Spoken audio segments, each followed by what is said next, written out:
Hello friends, I am Shantanu, your coach, and now we are going to start MRTP Act 1969 and the Competition Act 2002.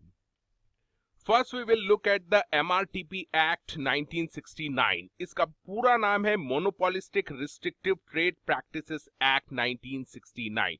Before we start this मैं just आपको ये बताना चाहता हूं कि MRTP act 1969 को repeal कर दिया गया है एंड रिपील जो किया है वो कंपटीशन एक्ट 2002 ने इसे कर दिया है। इसका मतलब ये है कि पहले जो MRTP एक्ट था वो अब नहीं लगेगा और जो कंपटीशन एक्ट 2002 है वो इन सभी मैटर्स के लिए एप्लीकेबल रहेगा।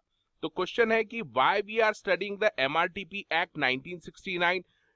ये हम इसलिए पढ़ रहे हैं क्योंकि ये जो MRTP एक्ट है ये बेस है कंपटीशन एक्ट का, और इसीलिए सबसे पहले हम थोड़ा बहुत MRTP एक्ट के जो मेन प्रोविजन है including the main object we will see briefly, and उसके बाद हम देखेंगे कंपटीशन एक्ट 2002 के प्रोविजंस।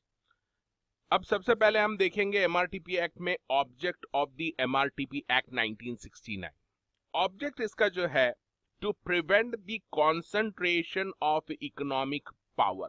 इसका मतलब जो इकोनॉमी है इंडिया की वो किसी चंद लोगों के हाथ में न आके रह जाए, इसको रोकने के लिए ये एक्ट बना था।